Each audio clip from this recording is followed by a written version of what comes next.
Bienvenue à toutes et à tous. Donc on fait un petit point tracker en ce mercredi 23 janvier, après bientôt 206 jours de course. Et eh bien écoutez, la situation a priori a clairement tourné à l'avantage de Jean-Luc Vandenelle, là qui se trouve à l'avant de l'anticyclone, dans des vents favorables qui poussent aux trois quarts arrière, ce qui est un peu l'allure idéale pour bien avancer. Voilà, la seule réserve, c'est que ça pousse du côté, on va dire, le plus abîmé de son mât. Donc voilà, il va falloir pour Jean-Luc eh bien qu'il gère, comme il sait très bien le faire, ce paramètre-là. Maintenant, ça fait un moment qu'il navigue avec sa réparation, donc je pense qu'il doit être en mesure d'estimer avec la plus grande finesse jusqu'où il ne faut pas aller trop loin. Donc on va regarder sa vitesse, voilà, il a 7 nœuds, donc vous voyez, c'est qu'il a quand même confiance dans la séparation. Bon, après 3 quarts arrière, c'est vrai que c'est des allures aussi où ça glisse plutôt bien. Donc voilà, il est à 7 nœuds sur la route directe et il est à moins de 750 000 maintenant des Sables d'Olonne, et vous voyez, il a parcouru 150 000 donc les dernières 24 heures.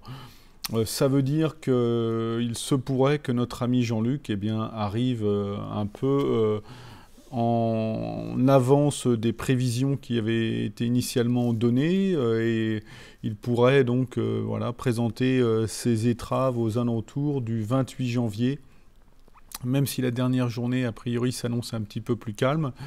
Et voilà, si on compare sa trajectoire à celle de Mark Slatz, eh bien on voit que lui, il sera dans des vents portants a priori jusqu'à l'arrivée. On va faire un petit déroulé. Voilà. Alors, il y a toujours cette petite zone-là qui menace un petit peu de le rattraper. Ça va dépendre voilà, des prochaines évolutions. Voilà, il pourrait être un petit peu freiné par cette zone. Mais bon, visiblement, ah ouais, c'est pas encore complètement clair, mais enfin en tout cas, voilà, il aura toujours des vents portants malgré tout, même si les vents faiblissent. Il devrait pas être. Alors il va peut-être repasser un petit peu auprès par moment, quand même, en fonction du mouvement donc de cette petite bulle sans vent ici. Donc à déterminer, mais en tout cas, il a suffisamment d'avance sur Mark Slatz et il est suffisamment dans la bonne direction pour qu'a priori, eh bien, ça ne remette pas en cause le fait qu'il reste devant. Voilà, vous voyez, quand on déroule la météo jusqu'à la fin, on voit, on va grossir un peu, on voit que le vent reste portant. Là, on est au 26 janvier. Voilà, le vent, il va rester parce que là, il sera rendu plus loin, donc il va avoir du vent de travers. Voilà, jusqu'au Sable d'Olonne, donc il ne devrait pas y avoir de difficultés particulières. On va regarder l'état de la mer quand même. Parce que logiquement, avec toute la grosse dépression qu'il y a eu dans le nord, il devrait y avoir une mer assez formée quand même. Eh bien oui, vous voyez, oui, on est dans des valeurs de 5-6 mètres au niveau de la houle. On va regarder comment ça évolue, ça aussi. Oui, la houle va se réduire à mesure qu'il va avancer, mais bon, après, ça va revenir un petit peu. Non, il ne devrait pas être trop impacté. Si ce n'est qu'il y aura quand même une bonne houle aux alentours du 28. Et au large des Sables d'Olonne, ça peut vite être assez spectaculaire. Donc on risque d'avoir une belle arrivée avec de la houle, peut-être pas trop de vent, mais en tout cas, voilà, une arrivée qui sera symboliquement sans doute à la hauteur eh bien de l'exploit qu'est en train de réaliser Jean-Luc Vandenelle. En tout cas, on espère que ce sera un petit peu spectaculaire et que ça donnera une toute petite idée sans doute de ce à travers quoi sont passés nos marins. En tout cas, voilà, le duel qui était relativement serré, maintenant eh bien, se matérialise par un écart de 300 000. Clairement, la position de Jean-Luc au nord lui a permis voilà, de contourner l'anticyclone du bon côté, de passer plus rapidement dans les vents portants, pendant que Mark Slatz, lui, qui a peut-être espéré un temps pouvoir couper le fromage en passant par l'Est, malgré tout, voilà, il s'affronte à une situation relativement classique, et bien voilà, il a décidé de virer pour rejoindre les vents portants. Et donc là, ça ne devrait pas trop mal se passer dans les heures à venir, puisque finalement, cette petite bulle va se décaler un petit peu vers l'est et va lui offrir des vents portants qui vont lui permettre de remonter vers le nord encore. Voilà. Et ensuite, le décalage de cette bulle va lui permettre de naviguer sans trop de difficultés. Après, la difficulté qu'il aura, c'est en fonction de la vitesse qu'il va réussir à avoir, c'est à ne pas se retrouver trop auprès s'il veut essayer de reprendre la route le plus rapidement possible, pour pas que ça l'oblige à monter trop haut. On voit que cette petite zone-là, elle devrait ralentir un petit peu quand même. Et après, aux alentours du 27, vous voyez, ce sera un petit peu plus perturbé. Donc il devrait continuer à perdre du terrain sur Jean-Luc Vandened. Et il devrait arriver sans doute deux jours après, à peu près. Voilà, après, il faudrait rentrer dans des calculs plus précis. Mais en tout cas, voilà, Jean-Luc devrait arriver avec une avance que je ne qualifierais pas de confortable, toujours par rapport au risque que représente la navigation côté quand le vent arrive de la gauche pour Jean-Luc, mais bon, visiblement, on vient de voir qu'il était à 7 nœuds, donc c'est que ça tient bien, et que s'il pousse le bateau à 7 nœuds, c'est qu'il a confiance dans sa réparation. Donc a priori, voilà, je vois pas ce qui pourrait gêner maintenant Jean-Luc dans son avancée, si ce n'est de la casse matérielle. Alors évidemment, on croise les doigts parce que Jean-Luc mérite amplement cette victoire, et bien écoutez, si Mark Slatz fait second, ce sera une énorme performance également, sachant qu'il est parti un petit peu moins préparé et qu'il a moins d'expérience que Jean-Luc, donc il aura fait une démonstration assez impressionnante de détermination. Il ne faut pas oublier que si Mark Slatz se retrouve là où il est aujourd'hui, c'est que dans la remontée de l'Atlantique, il a poussé son bateau très très fort, et notamment au pré. Donc c'est pas un hasard non plus, c'est pas uniquement lié à des enchaînements météo qui ont été éventuellement plus favorables à Mark Slatz, c'est qu'il a poussé très très fort sur son bateau et qu'il a quand même globalement plutôt pris des bonnes décisions. Donc voilà, le finish, même s'il peut se passer encore plein de choses, a priori pour l'instant est quand même clairement à l'avantage de Jean-Luc Vandened. Et eh bien écoutez, on va suivre ça avec attention, mais voilà, ça risque dans 5 jours finalement de se terminer. Si tout se passe bien pour Jean-Luc, voilà, il sera attendu aux alentours du 28 janvier.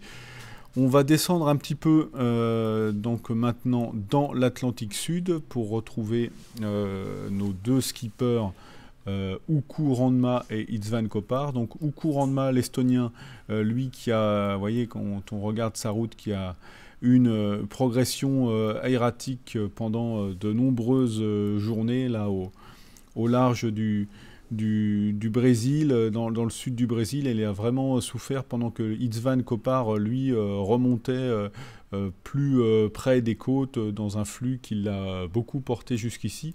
Eh bien, la situation s'est un petit peu inversée maintenant, et c'est Uku Randma, lui, qui est dans les alizés, qui marche à presque 6 nœuds. Donc ça, c'est quand même une belle vitesse. Ça veut dire qu'a priori, ça glisse bien sous la coque aussi. Là, il avait nettoyé les parasites qui traînaient sous sa coque. Il avait profité voilà, du réchauffement de l'eau et puis une période de calme pour le faire. Pour István, c'est moins clair, hein. Lui, il est au pré, et eh bien, il navigue voilà, un nœud moins vite. Et quand on regarde un petit peu les prévisions météorologiques, eh bien, on voit qu'il n'a pas fini d'être vent de face, ça va même s'accentuer. Voilà, pendant que lui, Uku Randma, sera voilà, dans le bon train des alizés. Donc l'écart qui existe entre eux, On va le mesurer là en écart réel.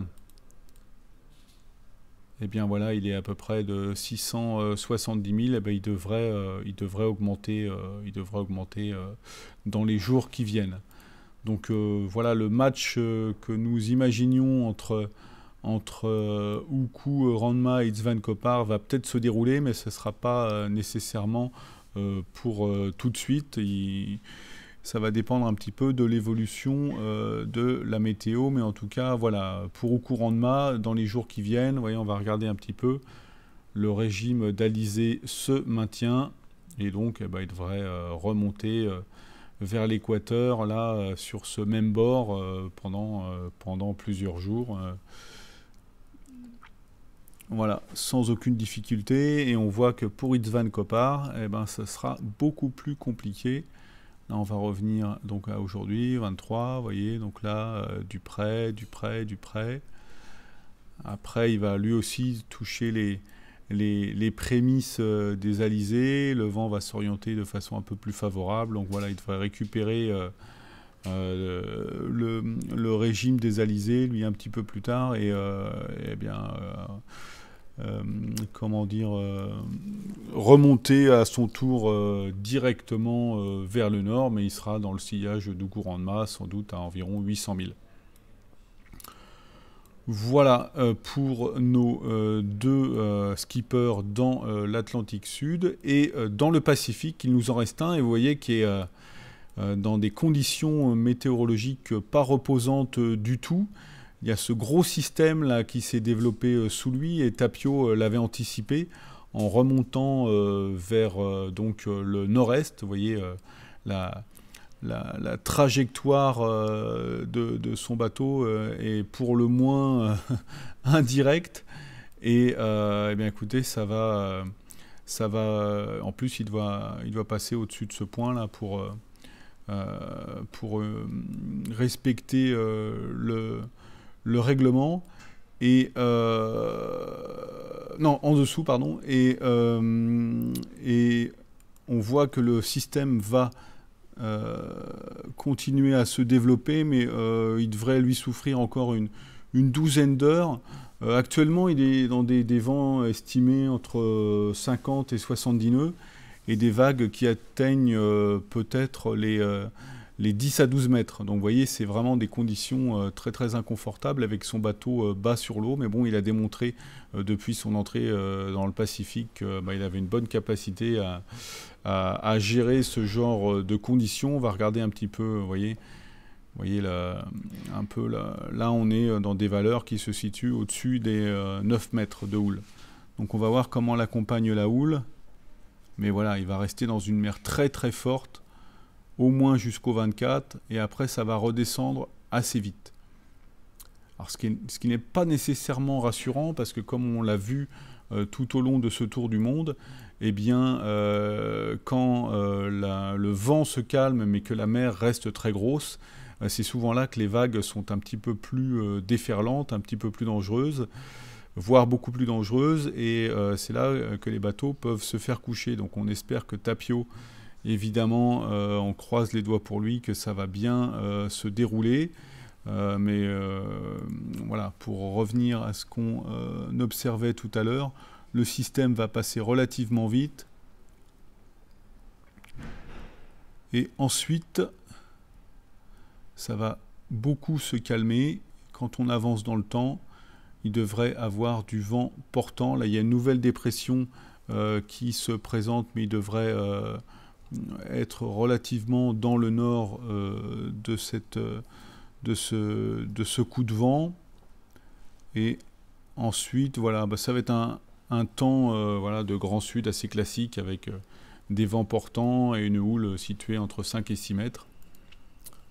Voilà, donc il risque d'avoir un passage du Cap Horn eh bien, un peu typique de cette région du monde, avec eh bien, du vent fort et de la grosse houle. Alors même s'il a beaucoup apprécié son passage dans le Pacifique, je pense qu'il sera quand même content de revenir dans l'Atlantique Sud. et d'amorcer sa remontée eh bien donc vers les Sables d'Olonne, où on espère le voir arriver pour la remise des prix.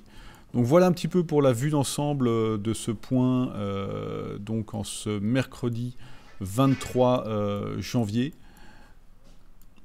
à quelques jours maintenant de l'arrivée, et c'est visiblement, en tout cas si on s'en réfère aux prévisions météorologiques, Jean-Luc qui est dans la meilleure position pour remporter cette course, voilà, avec tous les guillemets qu'il faut mettre sur cette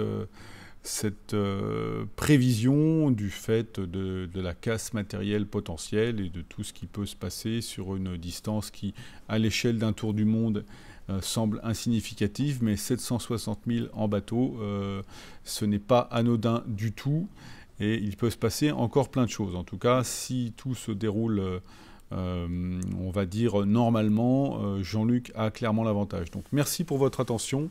Et puis écoutez, on va maintenant suivre cette progression eh bien, de façon très serrée, puisque ça se termine pour notre ami Jean-Luc et pour Mark Slatz, voilà, peut-être à 2 ou 3 jours derrière, à voir. Donc merci beaucoup et puis à très bientôt.